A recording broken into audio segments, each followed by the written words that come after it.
بسم اللہ الرحمن الرحیم۔ سیدنا عمر فاروق رضی اللہ تعالیٰ عنہ رسول اکرم صلی اللہ علیہ وآلہ وسلم کے محبوب صحابہ میں سے تھے اور بارگاہ الہی میں آپ کے تمام افعال مقبول ہیں، اس حد تک کہ جب ابتدا میں حضرت عمر رضی اللہ تعالیٰ عنہ مشرف با اسلام ہوئے تو حضرت جبرائیل علیہ السلام نے رسول اللہ صلی اللہ علیہ وآلہ وسلم کی بارگاہ میں حاضر ہو کر عرض کیا کہ اے سید عالم صلی اللہ علیہ وآلہ وسلم،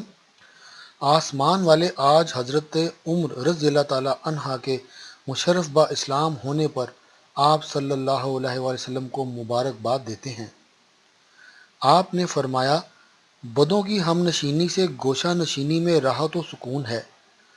عزلت یعنی گوشہ نشینی دو طریقوں سے ہوتی ہے، ایک خلقت سے کنارہ کشی کرنے سے، دوسرا ان سے تعلق قطع کرنے سے۔ یعنی خلقت سے کنارہ کشی کی صورت یہ ہے کہ بندہ ان سے منہ موڑ کر خلوت میں بیٹھ جائے اور ظاہری طور پر ہم نشینوں کی صحبت سے بیزار ہو جائے اور اپنے اعمال کے عیب دیکھنے سے خود میں آرام ملے اور لوگوں سے ملنے جلنے سے خود کو بچائے اور اپنی برائیوں سے ان کو محفوظ رکھے۔ مگر خلقت سے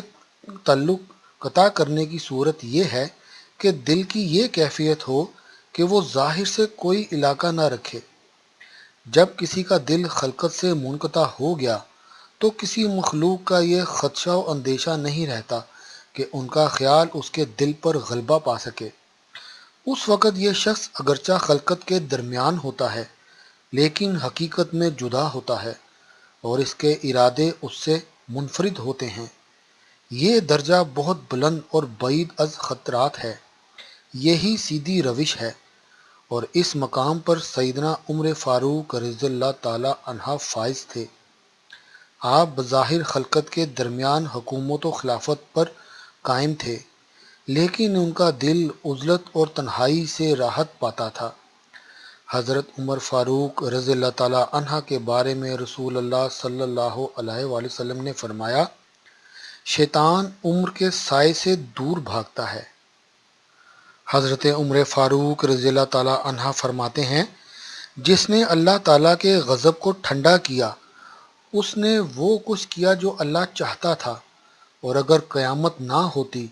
تو تم وہ کچھ کر دیکھتے جو تمہارے گمان سے بالکل مختلف ہوتا۔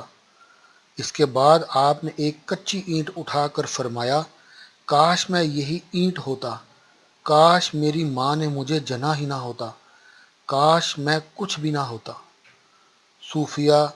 حضرت عمر فاروق رضی اللہ تعالیٰ عنہ کی خصوصیات کو اپنے لیے نمونہ اور نشان راہ سمجھتے ہیں، جیسا کہ وہ پیوند لگے کھردرے کپڑے پہنتے، ترک شہوات فرماتے، مشکوک چیزوں سے اجتناب فرماتے اور ہر معاملے میں وقار اور شرافت کا اظہار فرماتے۔ حق واضح ثابت ہونے کے بعد لوگوں کے ملامت کی پرواہ نہ کرتے،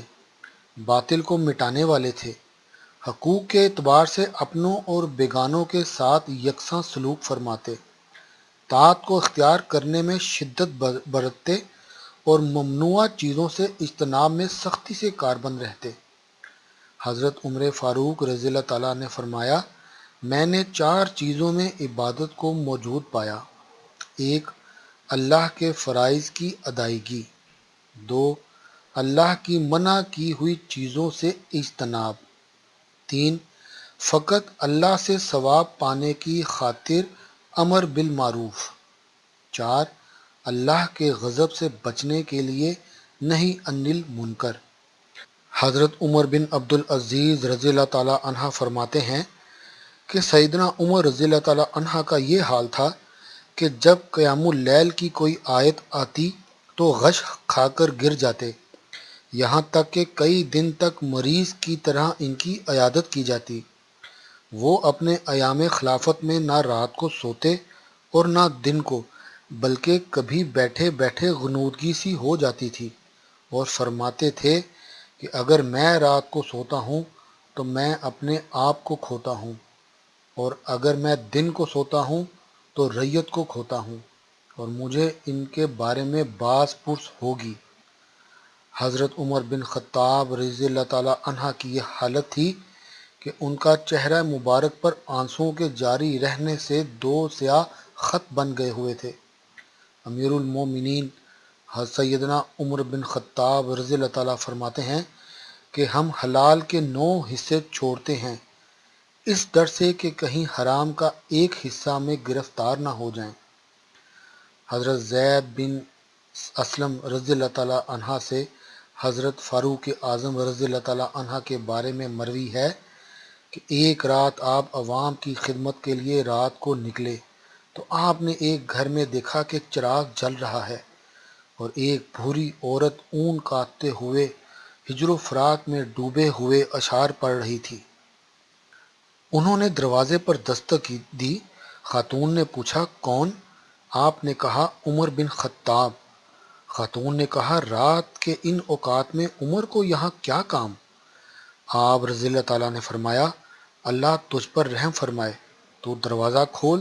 تجھے کوئی پریشانی نہ ہوگی۔ اس نے دروازہ کھولا، آپ اندر داخل ہو گئے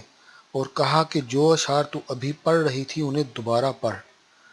اس نے جب وہ اشعار دوبارہ پڑھے تو آپ کہنے لگے کہ ان مسعود و مبارک اجتماع میں مجھے بھی اپنے ساتھ شامل کر لے، اور یہ کہ ہم دونوں کو آخرت میں حضرت محمد صلی اللہ علیہ وآلہ وسلم کا ساتھ نصیب ہو، اور اے معاف کرنے والے عمر کو معاف کر دے۔ بقول قاضی سلیمان منصور پوری رحمۃ اللہ علیہ، سیدنا عمر فاروق رضی اللہ تعالیٰ عنہ اس کے بعد چند دن تک صاحب فراش رہے اور صحابہ اکرام رضی اللہ تعالیٰ عنہ آپ کی عیادت کے لیے آتے رہے۔ ایک بار حضرت عمر فاروق رضی اللہ تعالیٰ عنہ اپنے عہد خلافت میں ایک مشک پانی سے بھری ہوئی اپنی پشت پر رکھ کر کسی غریب مسلمان کے دروازے پر آواز دی کہ دروازہ کھولو، بہشتی پانی بھرے گا۔ لوگوں نے عرض کیا یا امیر المومنین، یہ آپ کیا کر رہے ہیں؟ آپ خلیفۃ المسلمین ہیں، آپ کو سکہ بننے کی کیا ضرورت پیش آئی؟ ارشاد فرمایا میرے نفس میں میرا خیال گزرا کہ عمر کے پاس کیس و کسرا کے وفود آتے ہیں، پس میں نے اپنے نفس کا یہ علاج کیا تاکہ نفس کا مزاج درست ہو جائے۔ حضرت عمر رضی اللہ تعالیٰ عنہ کو جب خنجر لگا اور شہادت کا وقت قریب آن پہنچا تو حضرت صہیب رومی رضی اللہ تعالیٰ عنہ کی تعریف کرنے کے جواب میں آپ رضی اللہ تعالیٰ عنہ نے ان کو فرمایا اے صہیب، میری تعریف مت کر، اگر حق تعالیٰ مجھے کسی عمل پر اجر نہ دیں، صرف برابر برابر چھوڑ دیں تو میں اس کو بھی غنیمت سمجھوں گا۔